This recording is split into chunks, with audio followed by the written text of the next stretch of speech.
Hello, everyone. This is Tara, and this is Stroke of Genius, a memoir. Because I don't think I'm funny. Anyway, so thank you for everyone who is doing says subscribing to the channel, and it's getting recommended to other patients, which is lovely. I think I'm the only person that I can find on YouTube, and you need to find share anymore. You find them.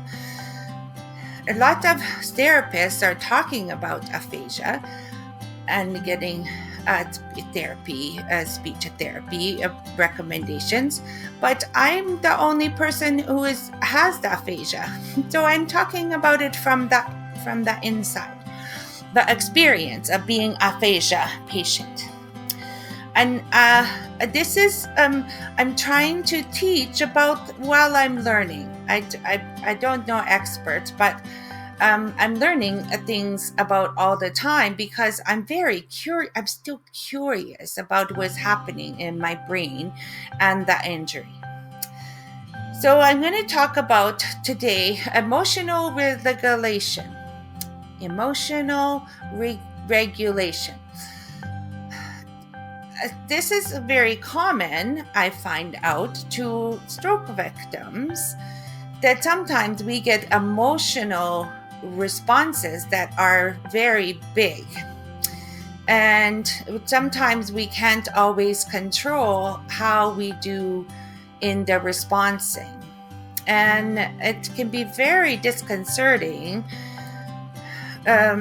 when things happen that are it's hard. All of a sudden you're angry or you're sad or you're afraid, and the only response is to have this big emotion. So I want to talk about aphasia specifically, because this is my aphasia, is the injury. It's not just language and comprehension and communication that is knotted up in the injury for me. Everything else that is happening also in your brain has to be through the process, through the injury. So we'll only have so many bandwidth. We only have so much bandwidth to be able to process information from what I say, the BS, my before stroke brain. I only have some bandwidth to be able to deal with it. So I don't have the same bandwidth as I did before the stroke. So things that would be normal and quick and easy to deal with can become overwhelming. So imagine that you're trying to process a conversation that has a lot of facts, a lot of detailed things. Or maybe there's also sound, the TV's on, or the radio is happening, or there's many conversations happening at the same time. Your brain is trying to differentiate between what is important to pay attention to, and you're trying really hard to take the focus to the person you needed the conversation. You could be in the conversation when you've had a lot of too many questions, or that you've been asked a question that you hadn't thought about before, and you're trying to make up a response. And these are the responses that would be before the stroke. You would be fine to get those information out. It's because we don't have enough bandwidth to do all of these things at the same time. When I was a counselor and did a lot of simple preparation, I would talk about leakage. So you might have a conversation, no, a fight with your person in the relationship with, and then you come home and the shoes are not in the closet. Stupid. There's something silly, and it becomes this big of argument about all the things, the reason that you're so mad about that shoes. It leaks. And it might be that you had a big fight with your boss, or you just almost get into a car accident, or you're just completely overwhelmed and you need some help. Whatever. There's some other reason, and all of a sudden you're having this big angry response, and it leaks into fighting. This is what is like. This happens to me, is the leaking. It's because I can't do all of those conversations that in the relationship you might be able to say, hey, look, I had a very bad day. I had to fight with the boss, whatever. I can't have those conversations sometimes because it's too much information coming through. And I only had to bandwidth. My brain is only little. It's not very, very big. So I went to the bank. I had a big fight, a temper tantrum. And I'm not an angry person. Not somebody who I get very angry very often. It doesn't matter what the details. I was so angry that I was shaking. I had to look at the wall. I couldn't look at the banker. I was so angry. And I was yelling. And my son, who is like the most beautiful human, he was a rock star. He's a rock star. No, that was my ex-husband. He was a rock star. My son is better than that. Anyway, he was very calm, and he put your hand on his leg and just made me calm down. Of course, it didn't last. It was just maybe 60 seconds, maybe 90 seconds. It was so big. And very calm, and not so long. I was calm. After that, I was mostly embarrassed. I was embarrassed that I lost my temper like that. That's not like very good.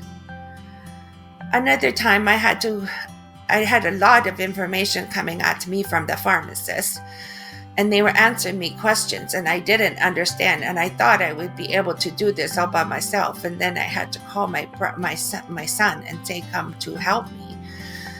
And then I started crying. I couldn't not be sad and crying in public. I was embarrassed that I couldn't not be weepy in the public. And of course, I'm embarrassed about that. I'm learning that this is part of the stroke. And I think it has to do with this bandwidth. It takes a lot of energy to regulate your emotions.